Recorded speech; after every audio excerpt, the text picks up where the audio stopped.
อาจารย์คะครับเออสอบเรื่องสอบมิดเทอม2อะค่ะยังเป็นอืมกำหนดวันเดิมไหมคะอ๋อไม่เลื่อนไปครับ อ๋อ cancel ไปแล้วผมบอกให้ cancel แล้วอ๋อแล้วทีนี้หนูเห็นมันมีแบบเขาบอกว่าให้สอบออนไลน์วิชานี้จะมีแบบสอบออนไลน์ป่ะคะคือตอนนี้ผมยังไม่รู้ว่าฟอร์มการสอบจะเป็นยังไงนะยังคิดอยู่ครับอ๋อโอเคถ้าเขาไม่ให้ค่ะอาจารย์เรามารวมตัวกันผมต้องหาวิธีอื่นสอบพวกเราครับอ๋อโอเคค่ะขอบคุณค่ะครับอาจารย์ครับสกอร์มิดหนึ่งจะประกาศเมื่อไหร่ครับเมื่อตรวจเสร็จยังไม่เสร็จเลยผมสอนหลายวิชารอแป๊บนึงเนาะครับโอเคครับครับผม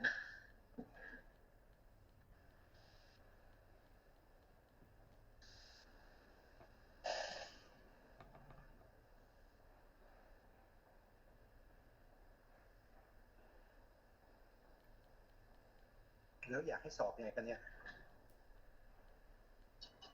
ก็มาสอบกันไม่ได้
โอเค let's continue any question before we go on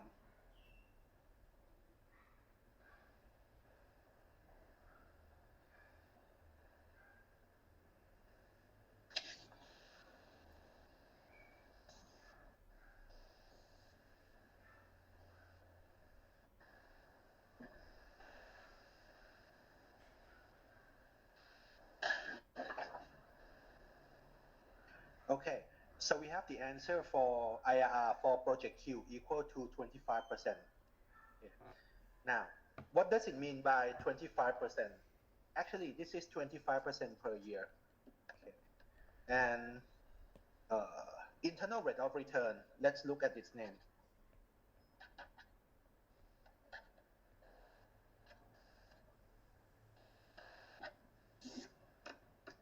Okay. For the word internal rate of return in English, quite opposite from Thai language, right? So we explain from back to front. Okay. So rate of return, it just means the return. Okay. It is the return internally or the return inside the project. So you may see the answer. Project Q, the answer is one answer. Project S, IRR is another answer. They are not the same answer because they are different projects.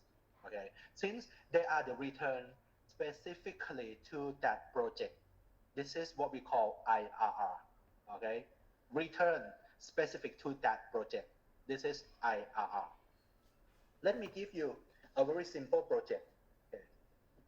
When the project look like this, just 1 year project, okay? And this is what we have, okay? What you think the return from this project be?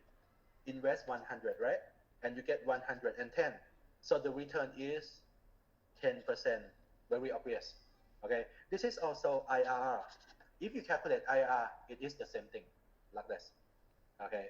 So for 1 year project like this, and the number is very simple, so you can just answer immediately. Now, when the project look like this,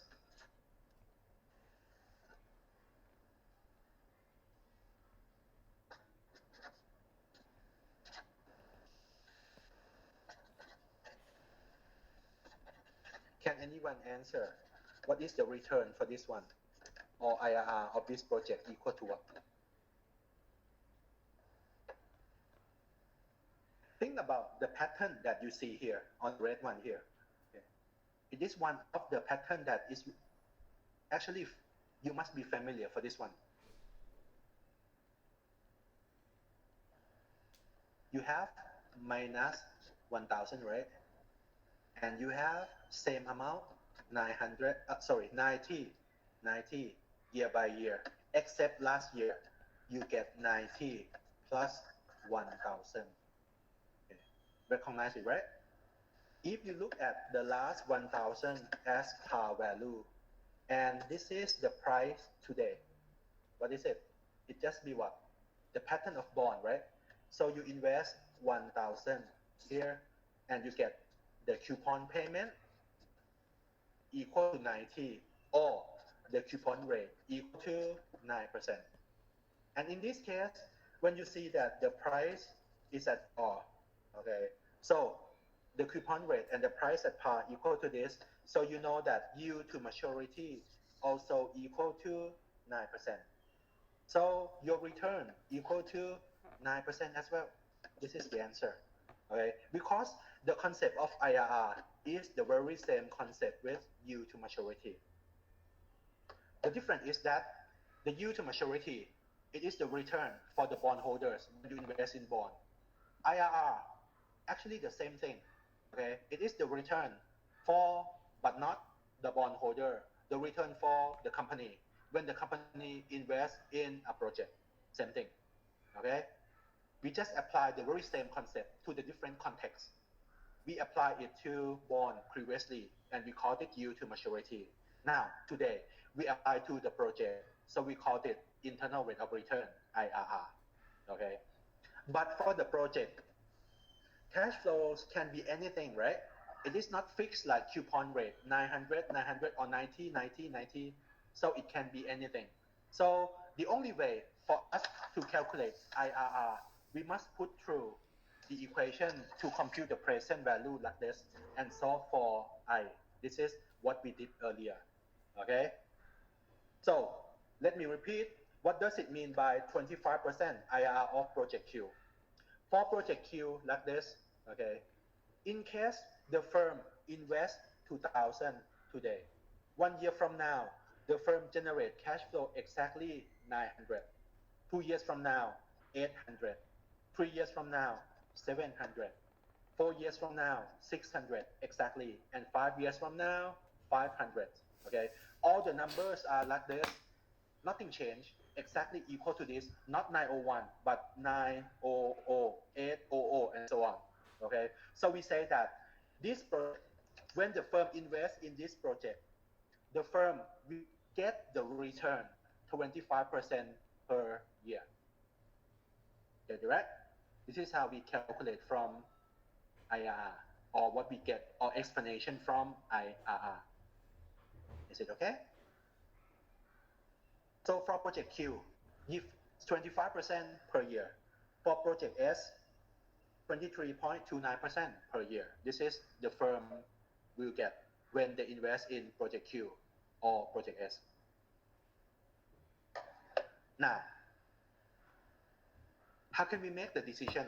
Okay, when the project give us 25%, we ask ourselves or ask our company, okay, what is our required return? And remember, right? Required return that we use all along equal to 20% per year. For both project Q and S, we use this 20% since we calculate in discounted payback period and net present value. The conditions still be the same, okay? So at this moment, the project Q give the company 25% per year. The company only require the return 20% per year. So the company must invest in this project, right? You want only 20% per year, but the project give you even more than that, 25%. So you should accept this one. We are going to accept the project when IRR is greater than or equal to the required return. We are going to reject the project when IRR is less than the required return. Like this. Okay. Now, in this chapter, you don't know how we comes up with the required return. Okay. I will let you know how I comes up with 20% for the project later in the next 2 lecture notes. But at this moment, I would like you to know that the required return, we get that from one factor called cost of capital. So please also note that here that we also say that we are going to accept when IRR is greater than or equal to cost of capital. And we are going to reject when IRR is less than cost of capital. Like this. Is it okay?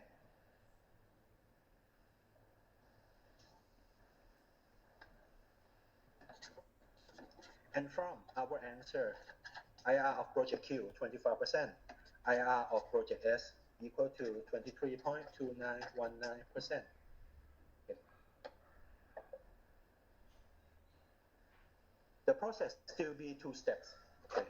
So step number 1, we compare with the required return, which we want 20%, right?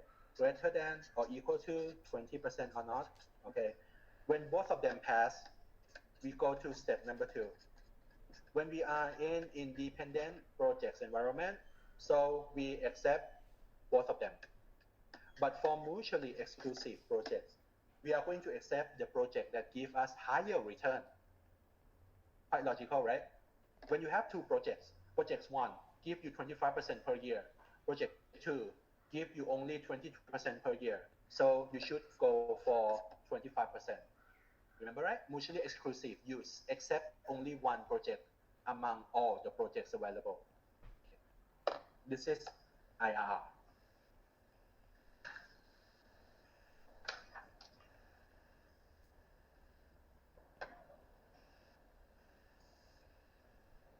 Is it okay? Any question?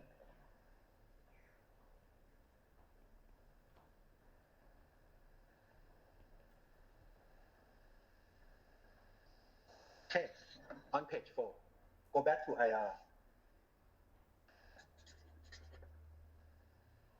We use our cash flows, right? We use time value of money, and we can adjust for risk and return. For IRR, you compare to 20%. when your project is riskier. So you compare to the larger percentage, maybe 21% or 22%. So you can adjust that. Okay. At this moment, you may notice that these two will go side by side. Okay. Because when you calculate present value, future value using time value of money, you require to have the discount rate or required return. So you can adjust it. So these two go side by side. Some textbook just collapse these two to be just one factor. Okay. Now, indicate wealth. Okay. We haven't talked about NPV. Do you think NPV indicate wealth? Actually, yes. Okay. Think about NPV again. NPV equal to 200.9388 for project Q, right? And we know that this one comes from summation of the present value of cash outflow plus the summation of the present value of cash inflow. Okay, minus 2000. It must be added by 2200.9388. Okay, can you see the change in wealth? When you invest 2000, right? The value that you are going to get in terms of today value, present value, equal to 2,200. Your wealth increased by 200, or your wealth changed by NPV 200. So NPV actually indicate wealth. Okay.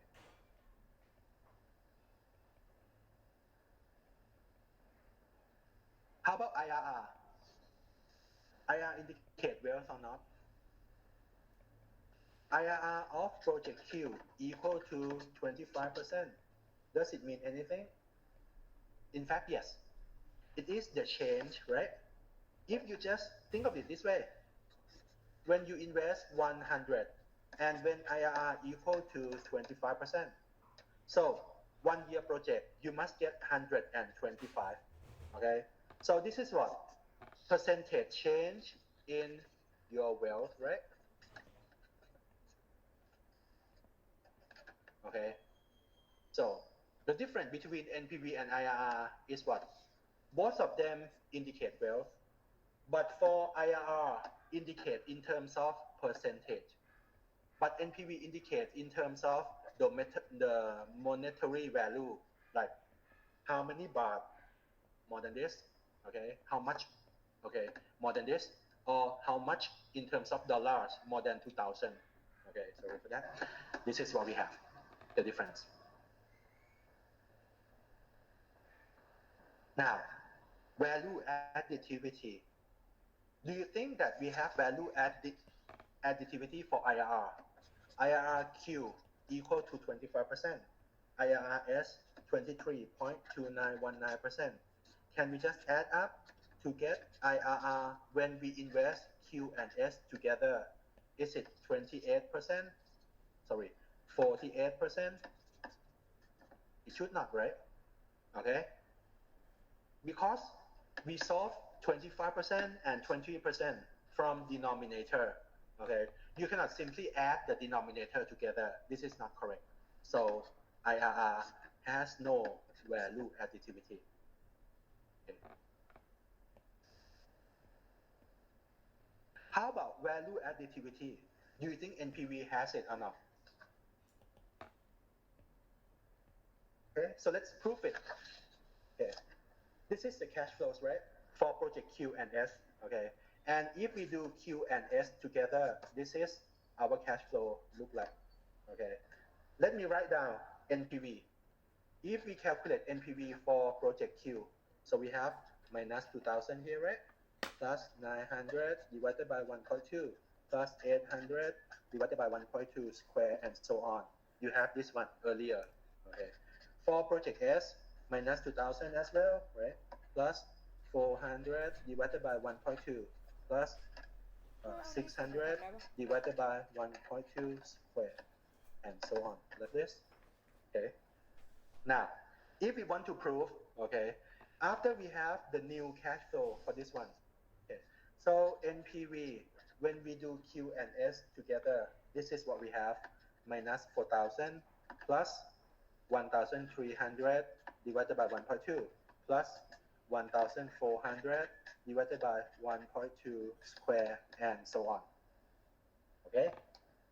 Notice that for this equation term by term, okay, will minus 4,000 equal to minus 2,000 plus minus 2,000? Yes, right?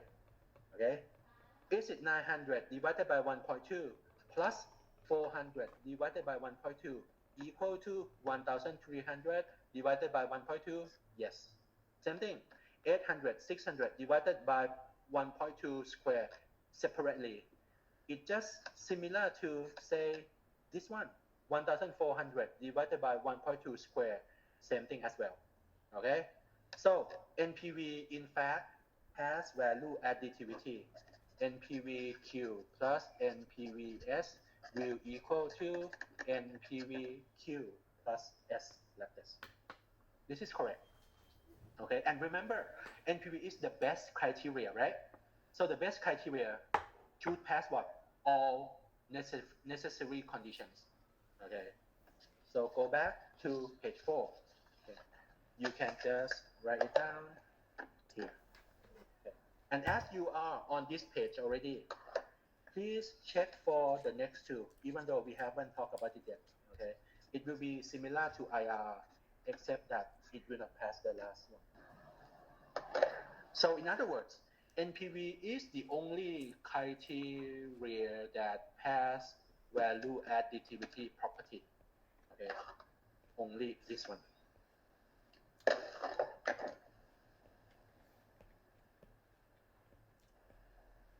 Is it okay for NPV IR at this moment?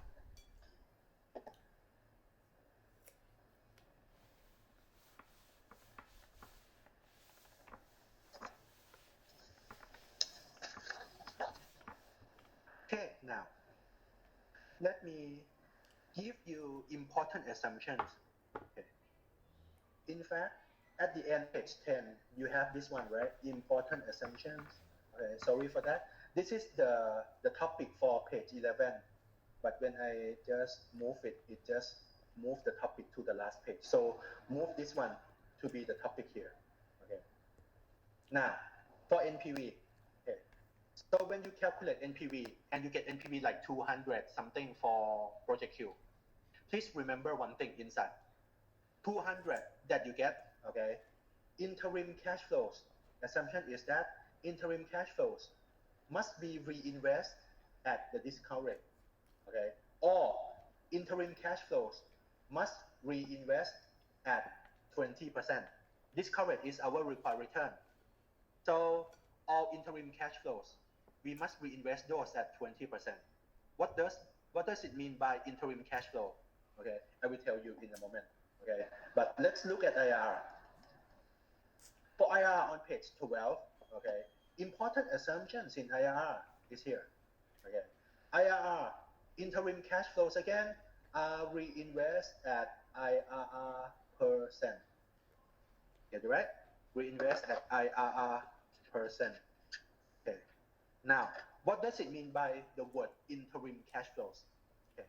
The word interim cash flows, there are cash flows before the project ended.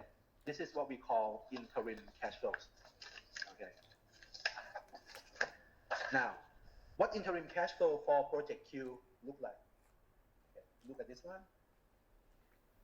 These are Project Q cash flows, right? Okay. Interim cash flows are cash flows in year 1, 2, 3, 4. These 4 amounts are what we call interim cash flows, or the cash flows before the project ended. Because the project will end at year 5, so cash flow somewhere between 0 and 5, they are all interim cash flows. Now, what does it mean by interim cash flows must be reinvested at IRR percent? Think about it this way, okay? Project Q, when the firm actually invests in Project Q, the firm just set the time frame that the firm will invest for 5 years, okay? Actual cash flows today, what happened? The firm need to pay 2,000, right? To invest in property, plant, and equipment. So the firm pay 2,000, cash outflows happen. Now, just 1 year from now, the firm receive cash coming in, net cash coming in, 900, right? But the firm still remember that we will invest in this project for 5 years. But just 1 year, we receive cash flow already. So what we should do with this 900 for the next 4 years? Okay, keyword is we need to reinvest. Okay, hold this one first. Okay, think about yourself. Okay, when your parents, in case that your parents give you allowance at the beginning of the month, okay, so you receive your allowance on the first of certain month, I don't think that you are going to keep that amount that you get as allowance as cash in your pocket. Okay, it is quite risky for you, right, to carry the whole amount all around. Okay, you may lose it. Or if you just get your allowance on the first date of any month, okay, what you usually do, okay, you just deposit part of it in the bank account, in the saving account, and you just keep cash in your pocket as what you need for a few days. Okay, and after a few days, when you use it up, you just withdraw the next amount from the bank. Okay, one reason why you keep your allowance in your saving accounts because you want to earn some interest. Okay, if you keep the whole amount of your allowance for the whole month in your pocket, you will earn no interest. So it's better to keep in the bank. Okay, similar concept like the project here. Okay, when the firm invests 2,000, just 1 year from now, the firm receives 900. The firm will not keep this 900 as cash at the company. Okay, the firm will reinvest it for the next 4 years. At least the firm should put into the bank account, right, to earn something. Okay, somehow for IRR, when you reinvest it like this, IRR prohibit you to just put this 900 into the bank account because bank account give you very low return. Okay, IRR assume that whenever you receive the cash flows, interim cash flows, or the cash flows before the project ended, you must reinvest for the next many years until last years of the project. And each year, you must get the return equal to IRR percent or 25%. Get it right? This is reinvestment assumption. Okay, which logical? Because the firm should not keep 900 as cash in the firm. The firm should invest somewhere. Okay, IRR just assume that the rate that you will reinvest must get the return per year for the next 4 years equal to 25%. So 900, what happened? It turned to be future value, right? So equal to 900 multiplied by 1.25 to power 4. Okay? 800, you also reinvest at 25%. So you get 800 multiplied by 1.25 to power 3. This is what you get 3 years from now. For 700, similar process. Okay, 700, okay, multiplied by 1.25 to power 2. And 600, finally, 1.25 to power 1. Okay? Now, after you reinvest like this, okay, you can look at my lecture note, similar thing, right? So you reinvest like this. So you get total equal to 6,103. Come from 500, add with 2,197, add with 1,562, 1,093, add with 750. So you get total equal to 6,103.5156. Okay? Let me come back here. Okay? So you get this one, add with this one, add with this one, add with this one, add with this one.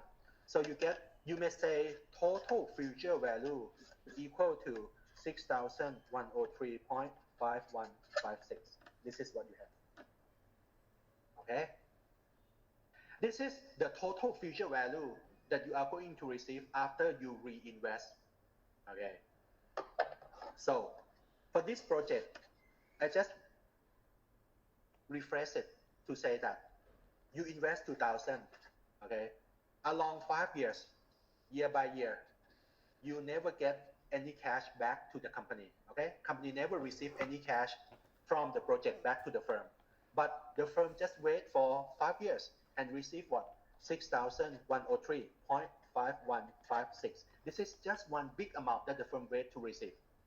Now, when the project cash flow look like this, what is IRR?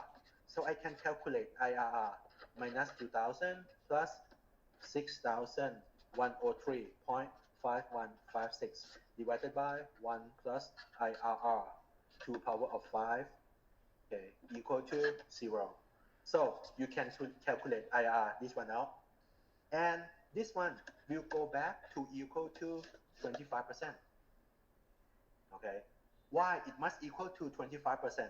Because all of these that I try to let you know here, okay, I just prove it to you, okay. This is the proof, okay, that you must reinvest at IRR percent.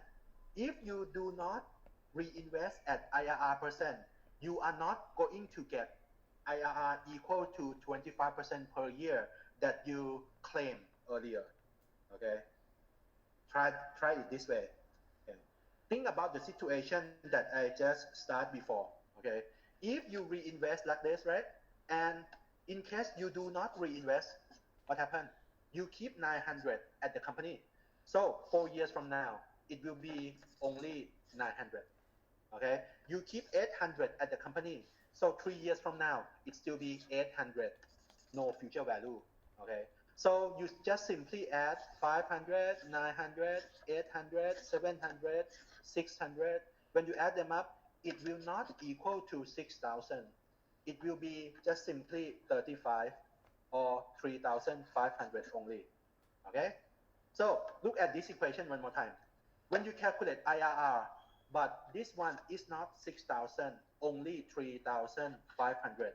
Your IRR will never equal to 25%.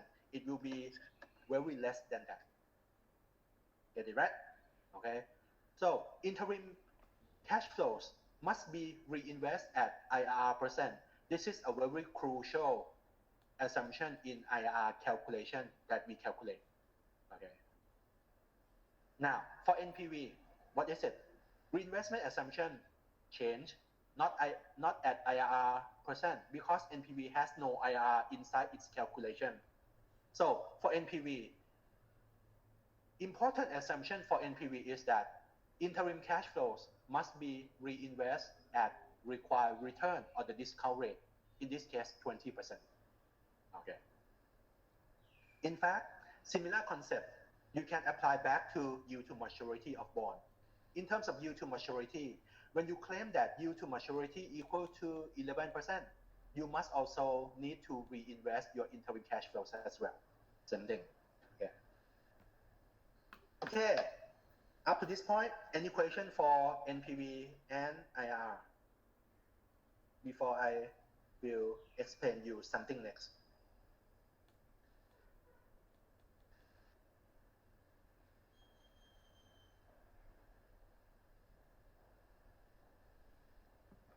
Okay, so you know, what does it mean by NPV IR at this moment? Now, on our lecture note, okay, please turn to page 14.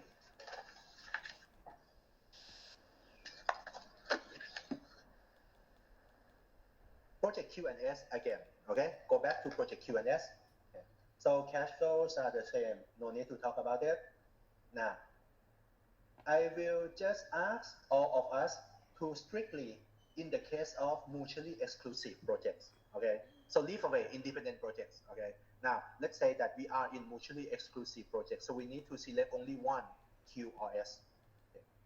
Which project would be accepted, or which project you are going to select, okay? Using the required return of 15%. This one I changed, get it right? So I changed from 20% to 15%, okay? And another case, I changed the required return back to 20%. And I asked you to first use IRR. Second round, use NPV. Okay, so let me write it down like this. For project Q&S, okay, required return 20%. This is one case. IRR, sorry, the required return, apart from we want 20%, our company would like to get 15%. Okay, so we divide them into two different cases like that. Okay. Now, for these two required return, I just ask you to use different rate to compute and answer me. When you use NPV criterion, what will be your answer at 20%? And NPV at required return 15%, what will be your answer? Okay. IRR at 20%, what will be your answer? And also 15%. Okay. So for different cases there. Okay. Let me show you on this side because we already calculate that, right? Okay. So at required return 20%, NPV of project Q, NPV of project S, we have the answer earlier equal to 200.9388 and 177.4691. Okay. We also calculate IRR for project Q and project S. Okay. When we want the return 20%, Q 25%, 23.2919% for project S like this. Okay. And after we have that, now our situation, we strictly in mutually exclusive environment, right? So our answer is like this, two steps, always. NPV greater than or equal to 0, okay? So both of them pass, but we are in mutually exclusive environment, so we can select only one, Q, not S, okay? IRR, we need to compare to 20%, whether they are greater than or equal to 20% or not.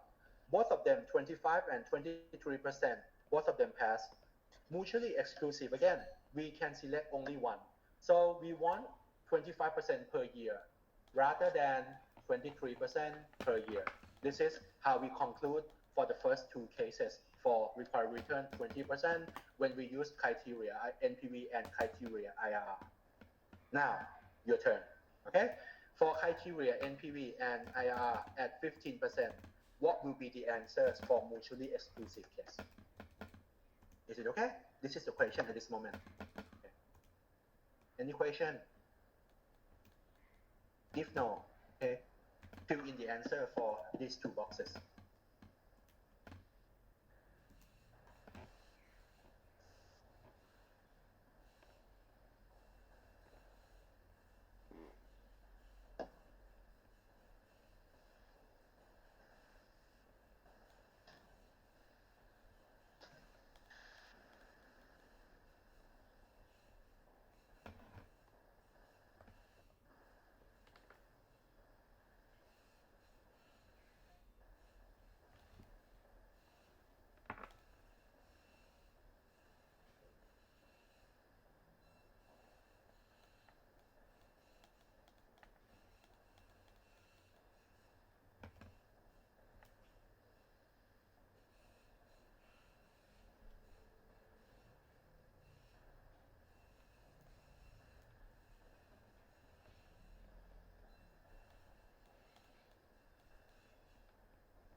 Okay, notice that for IRR, you will get the same answer. Because notice that when you calculate IRR, information that you require to have just the cash flows, okay? Required return either 20% or 15% never comes into your calculation, okay?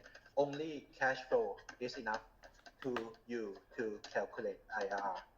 So in fact, I just asked you to calculate NPV of project Q and S at 15% return here.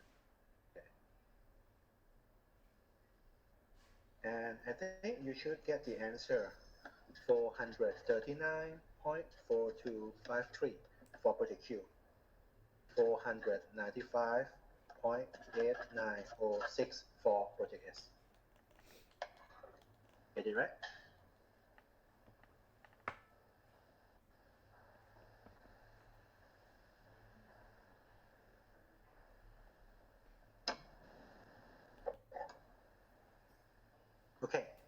Now, look at IRR.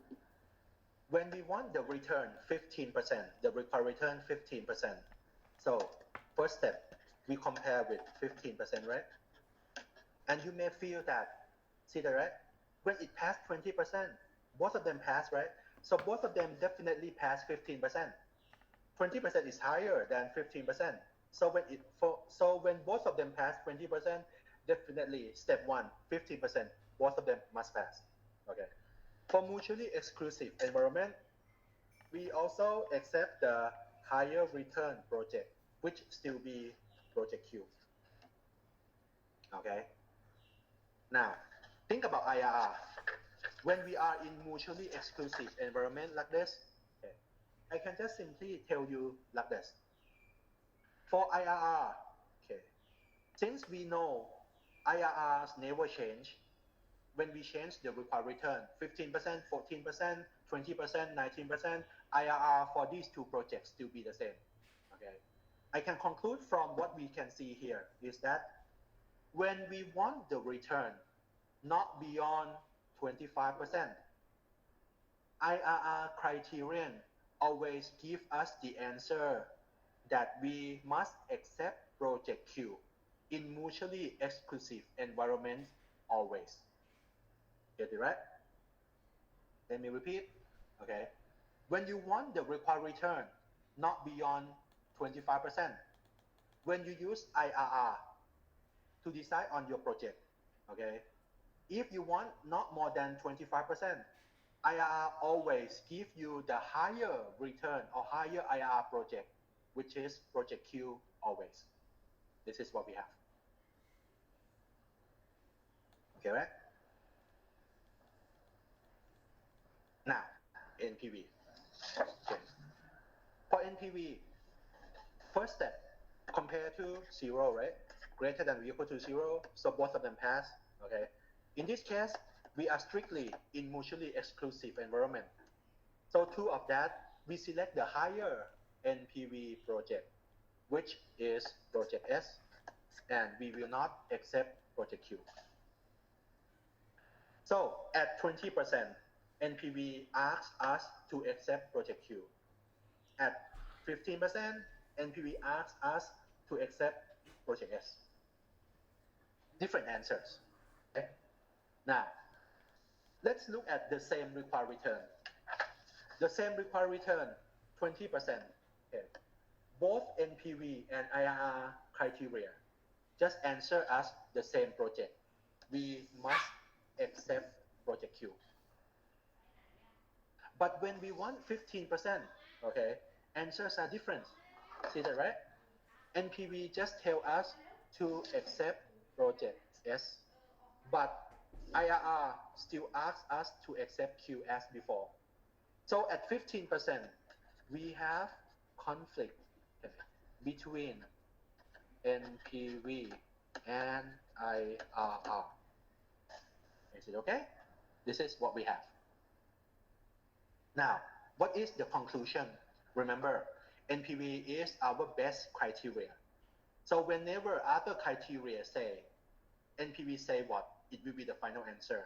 So when IRR say accept Q, but NPV say accept S, our conclusion, the final answer, we must accept project S. This is NPV versus other criteria. Now, the conflict between NPV and IRR. Okay, why we have there? Conflict between NPV and IRR in mutually exclusive case, okay, from three reasons. Okay. First reason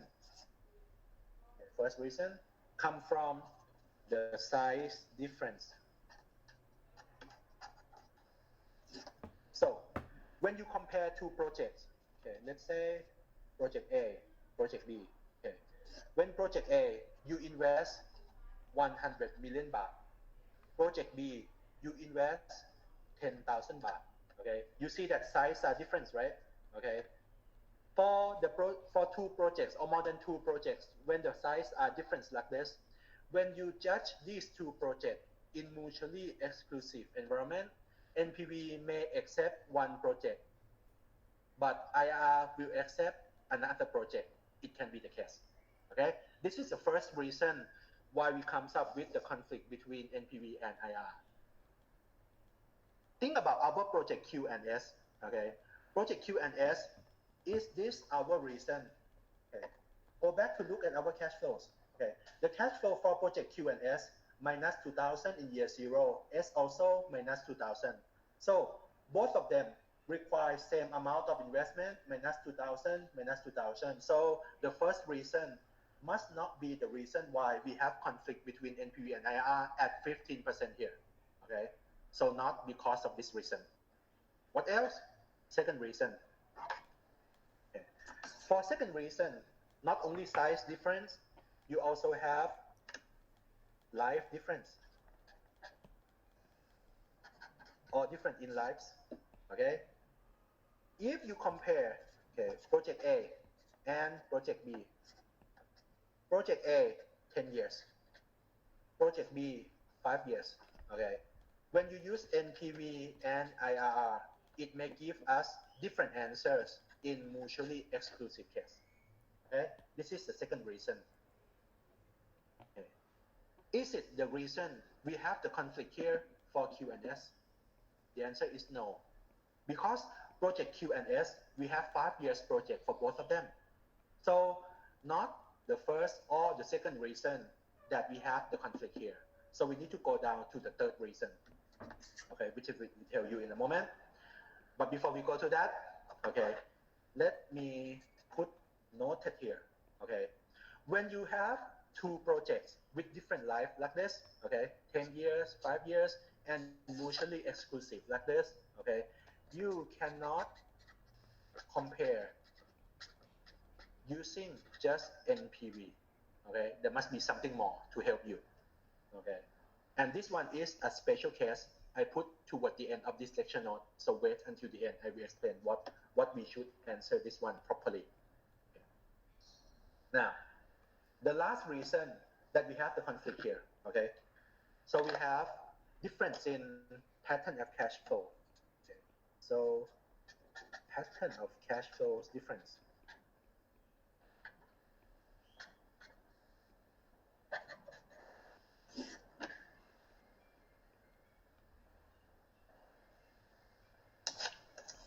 What does it mean by pattern of cash flows difference? Okay. Look at project Q and S one more time.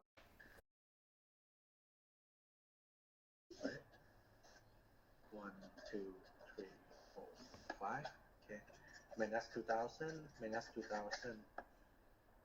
900, 800, 500, 400, 600, 800, 1000, 1200. This is what we have. Okay. So size the same, life the same. Now, the only difference is the cash flow coming in, there are difference. 900, 800, 700, 600, 500. 400, 600, 800, 1000, 1200. Okay, so cash flows are not the same. This is the last reason. Okay. Now for this one, okay, I'm not sure whether any of you wonder since the beginning of this lecture note that we are going to study each technique, right? Payback period, discounted payback period, NPV, IRR, and so on. I will give you two projects, which name them project Q and S. Why not I say project A and B? Okay, I say Q and S because I have the reason. Q stand for the quick cash flows project. Quick cash flows project look like this. Very first year, see that, right? Cash flow is very large. So the project coming in for project Q very quick. You have large cash flow first and smaller later. S is what? Slow cash flows project. The cash flows that coming in, you have what? The smallest or very slow cash flow, very small at the beginning and larger toward the end. Okay, so these are the pattern of the cash flow that difference from one to another one. So this is the reason why we have conflict between NPV and IRR. Is it okay? Okay, any question for three reasons here when we have conflict between NPV and IRR? Is it okay?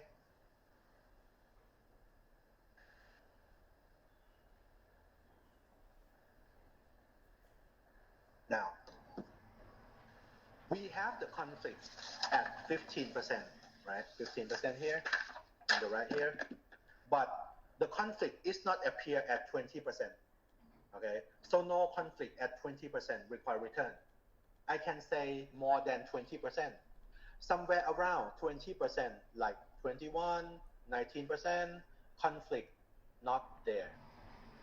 But 15%, not only 15%, lower than that, like 14%, 13%, up 16%, somewhere around 15%, conflict also present there.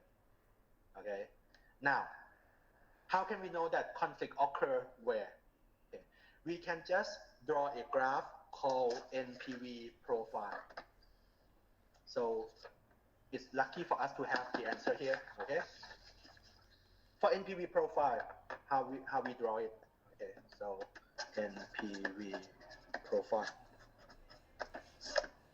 NPV profile is a graph. Okay. So you plot the graph based on two things. Okay. I, or your required return, and NPV on y-axis. Okay. For NPV profile, you just change using many required return like 10%, 11%, 12%, and calculate NPV. After you have the answer, you just plot the graph. This is what we have. Okay. Now, for us today, it's just quite okay for us because before this, we calculate NPV at 15% and 20% already, right? Okay, we calculate that. Okay, and NPV profile, it is a graph. At this moment, I would like you to assume that NPV profile or the graph between discount rate required return versus NPV here. Okay, the relationship between these two variables, they are linear relationship, or the graph is a straight line. But in fact, a very big parenthesis, NPV profile itself is not linear.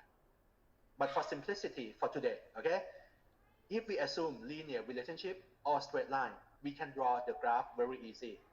Okay, now how can we do that? We get NPV at 15%, 20%, right? Okay, and we get the answer. For project Q, at 15%, we get the answer 439, right? So let's say somewhere around here, 439.4253. Okay, so this is 15%. NPV equal to this. At 20%, we already calculate for project Q, and we get 200.9388. So let's assume here, approximately there, okay? So we can connect the line to get the graph, which we assume a straight line, right?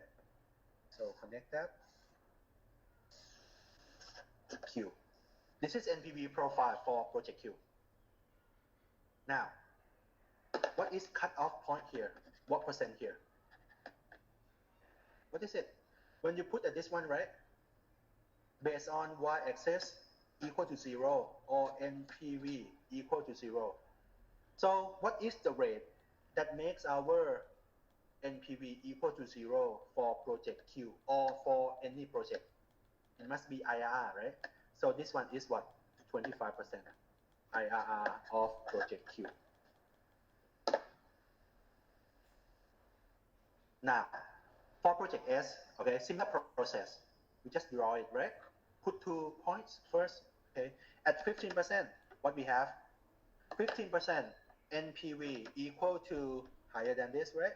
495.8906. So somewhere here.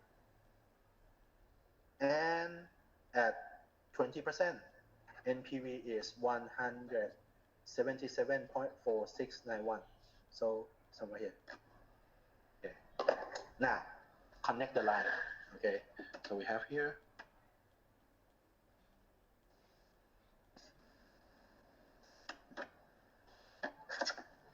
Again, it is not actually a straight line. Okay. So when you draw it and you draw it as a curve a bit, it's totally acceptable. because in fact it is not a straight line. We just assume straight line for simplicity only. So this one is IRR, right? 23.2919% IRR of project S. Now, let's check we have it correct or not. Okay, see the right? 177 lower than 200, correct? 200 is lower than 439. 439 is lower than 495.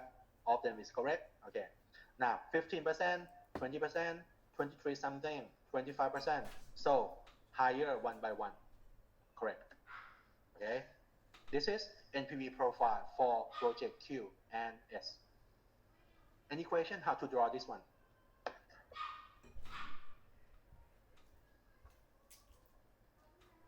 Correct. What the benefit of having NPV profile? Two of that here. What NPV profile try to give you? Look at NPV profile. Okay, NPV profile, you can visualize your NPV based on different required return. Okay, so if I ask you, when I want 1% required return, what is my NPV for project Q? It must be here.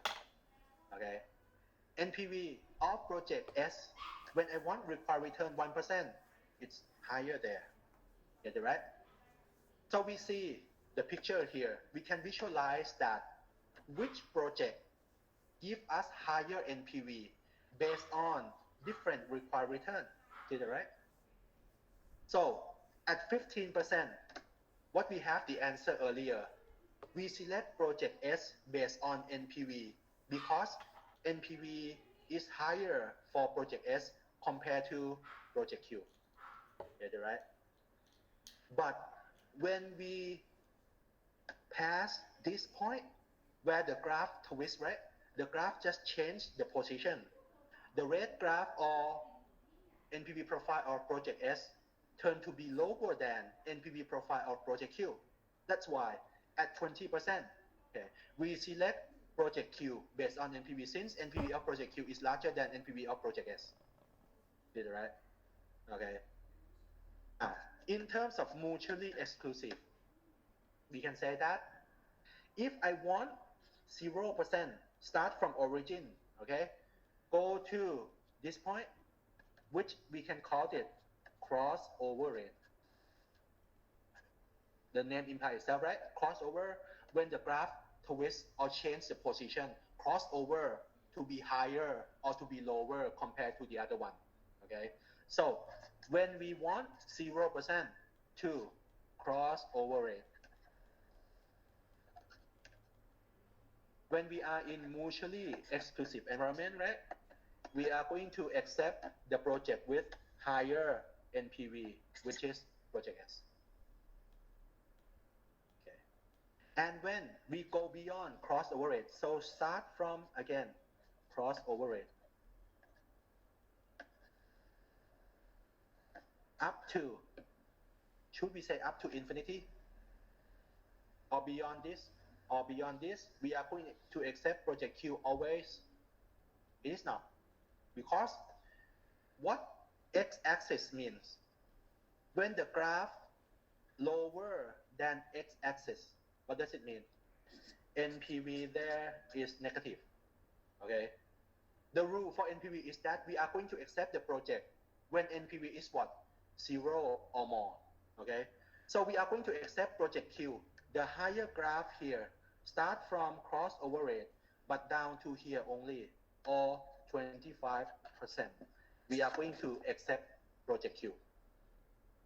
And when we want the return more than 25%, or our required return greater than 25%, we are not going to accept any project. So none of them, like this. Is it okay? This one that I write it down for you, okay? You can call this one as accept or reject range. Okay.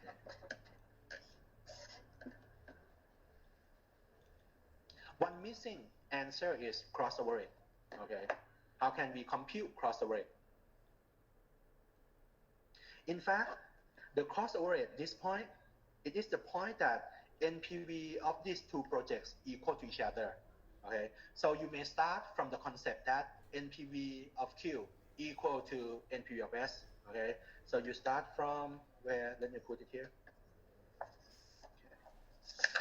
Okay. You may compute this point crossover rate. Okay, put NPV Q equal to NPV S, but both of them keep I or require return as unknown, and you solve for this one. Okay, this is your crossover rate.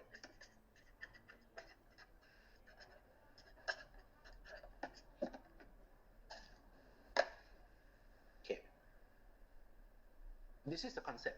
Okay, the process that I will give it to you actually derived from this concept, but to let you remember easily, this is what we are going to do. Okay, when we want to compute crossover rate, this is what we do. We just get the cash flows for project Q and S and put it side by side like this. Okay. And after that, we just calculate the difference in cash flows for project. You may calculate Q minus S or S minus Q. You are going to get the same crossover rate anyway. Okay. Now, what you have, right?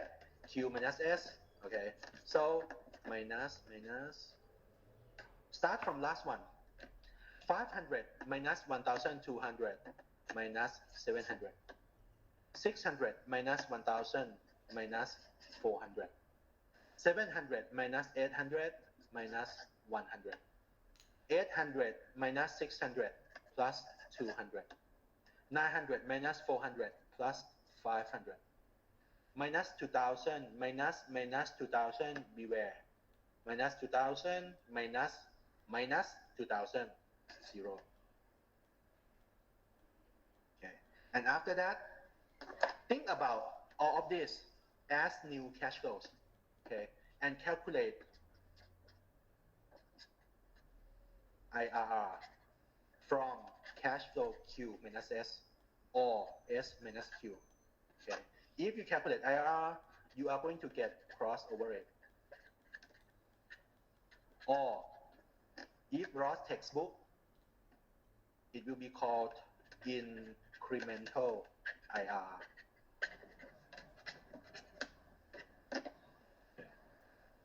Incremental itself means change. So you calculate IRR of the change or the difference between cash flows two projects year by year. Okay. Put it in. Okay.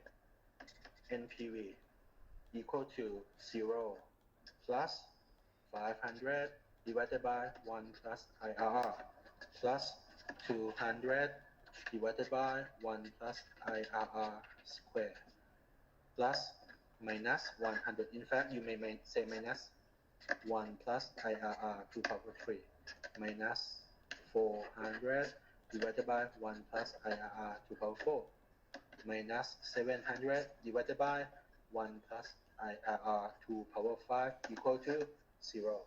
Okay, calculate this IRR.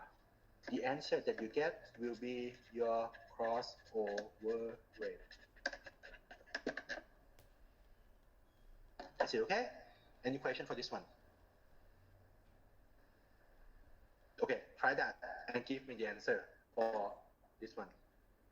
And from the graph, one hint is that you will see that, or you will expect that this IRR or incremental IRR or crossover rate must be somewhere between 15% and 20% because the graph cut each other between 15% and 20%.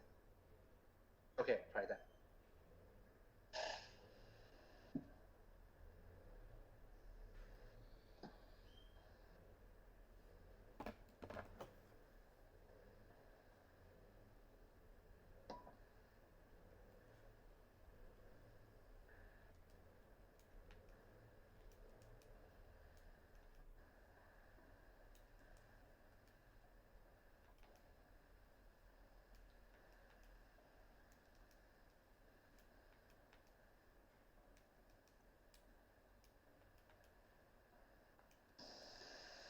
as we expect, right? 18.3780.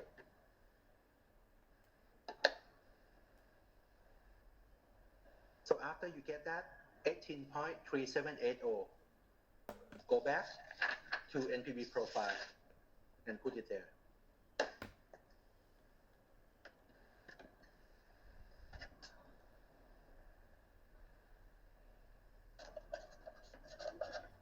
Okay. Let me repeat. When you are in mutually exclusive environment, okay, when you want the return or required return starting from 0% up to 18.3780%, you are going to accept project S. Between Q and S, you accept S. And when your required return start from 18.3780%, but not beyond 25%, you are going to accept project Q. And when you want the return greater than 25%, you will accept none of them. Okay. This is for mutually exclusive case. And after we have that, we can put the answer here. Okay, cut off point here, 18.3780% cost over rate or incremental IRR.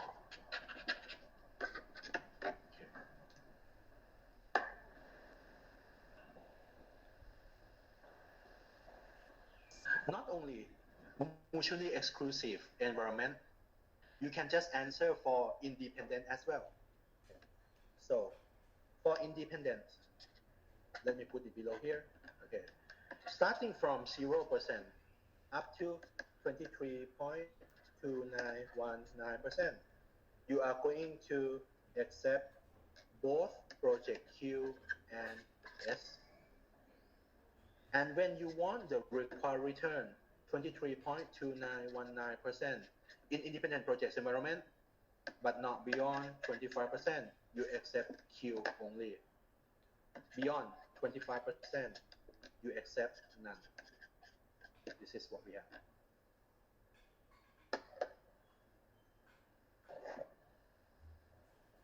Any question for drawing NPV profile and also draw the conclusion for accept reject range for mutually exclusive and independent projects environment?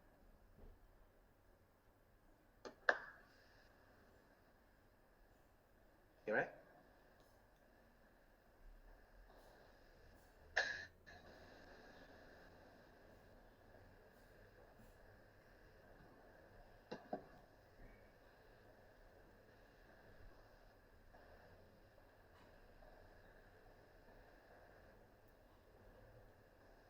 Okay. So I will leave you to do this one by yourself, okay? On next page, you have projects small and big there, okay? You may notice that this is very obvious. Remember 3 reasons, right? We may have conflict between NPV and IRR when we encounter what? The project with what? Different size. Minus 500, minus 3,000. See that, right? The size are different. So maybe you are going to see the conflict between NPV and IRR. May or may not, okay? But suspect it first, okay? So draw NPV profile for both of them, and then identify accept, reject regions or accept, reject range. Okay, same thing, regions or range. Okay, and go back to do these two as well. Okay, on page 12 and page 11. Okay, please prove NPV assumption for project S and IR assumption for project S by yourself. Okay, so I ask you to do 3 things here, okay, for today. Okay, any question for the session today?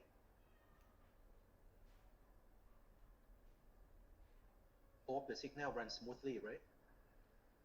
Because in the morning session, the signal is quite here and there. Okay.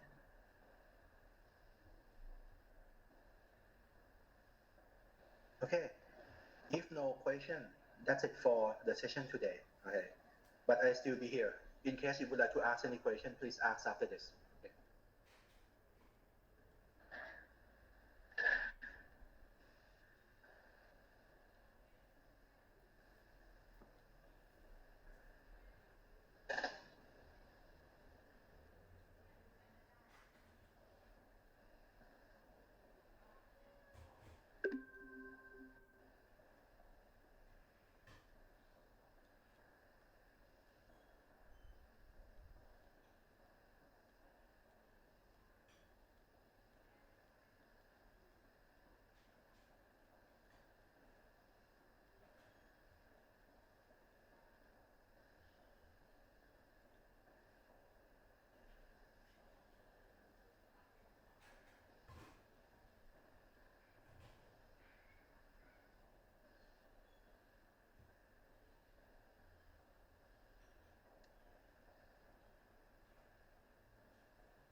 ใช่ครับครับผมไอข้อเดิมอะครับ คือไอที่เราวิธี independent นะครับทำไมถึงเป็นทำไมถึงเอา23%มาใส่อ๋อเวลาดู independent นะ ให้จำไว้ว่าเราจะไม่เทียบ Q กับ S หรือ S กับ Q ครับนะครับ เพราะฉะนั้นถ้าเราดูเส้นเดียวเลย เช่น ถ้าเราดู Project Q เราดูเส้นสีดำใช่ไหมเส้นนี้นะ เรารับโครงการเมื่อไหร่ เมื่อ NPV มากกว่าเท่ากับ0ถูกไหมนะแปลว่าตั้งแต่ 0% จนถึง 25% Q จะถูก accept นะครับเก็บไว้ก่อนจากนั้น Project S นะครับเหมือนกันเราดูเฉพาะเส้นสีแดงแล้วนะครับคือเราก็จะรับ Project S นะครับตั้งแต่ 0% จนถึง 23.29 ทันไหม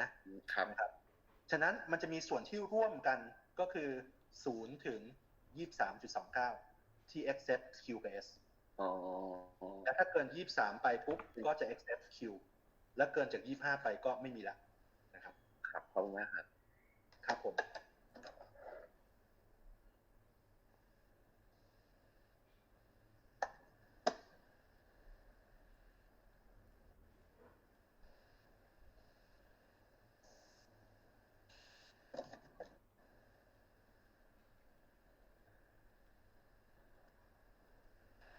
อาจารย์คะถ้าทำ exercise เสร็จก็คือต้องส่งใน classroom ใช่ไหมคะหรือไม่ต้องส่งอันนี้ยังครับแต่อยากให้ไปลองทำดูให้วาด NPV profile ให้เป็นนะครับแล้วก็ NPV profile เนี่ยลองนึกด้วยนะเพราะว่าบางเทอมผมจะถามมากกว่านี้เช่นไม่ใช่ Q กับ S มีแค่มี3โปรเจกต์เนี้ย Q S W อะไรเงี้ยนะครับ NPV profile จะหน้าตาเป็นยังไงได้บ้างนะครับถ้ามี3เส้น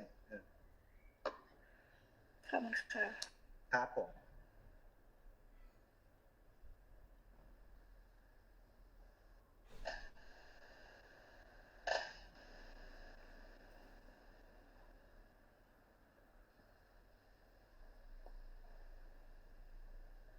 อาจารย์คะครับข้อที่ไม่อยู่หน้า15ค่ะตอนหาย NPV เราต้องใช้refine return เท่าไหร่อะคะข้อไหนนะข้ออยู่หน้า15ค่ะที่เรียกว่า small กับ big ใช่ไหม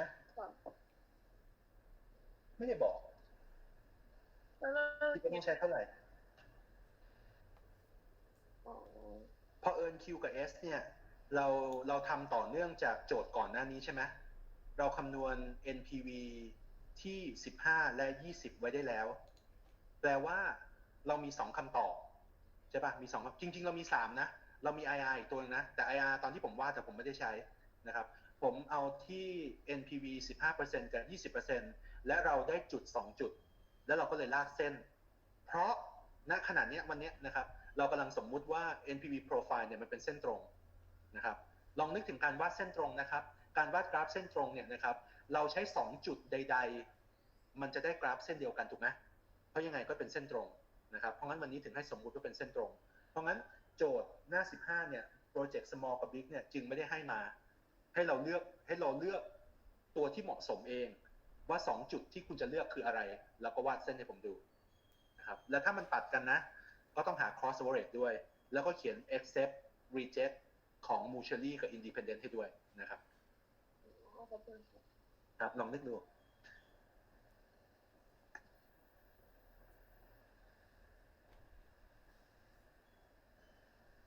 มี assignment tomorrow ด้วยเหรอไม่น่ามีนะพรุ่งนี้ไม่มีนะครับ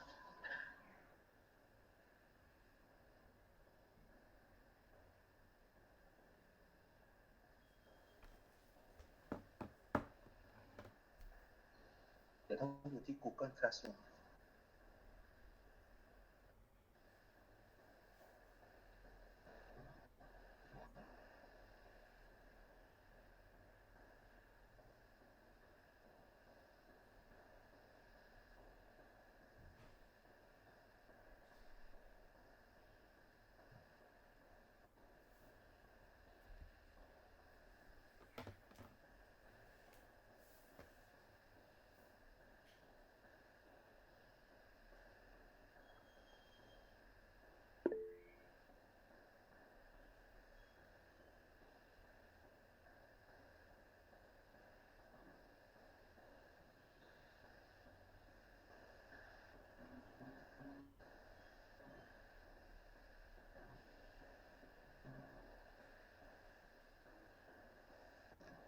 Okay. In case you have any question, I think most of you joined the line group that BBA create. Okay. I also in that line group. Okay. Feel free to ask the question inside. I will answer that. Okay. So let's end the session today. Okay. สวัสดีครับอาจารย์ สวัส สวัส ดี ดีค ค่ะ รับขอบคุณครับ สวัสดีครับ สวัสดีค่ะ ขอบคุณครับ สวัสดีครับ สวัสดีค่ะ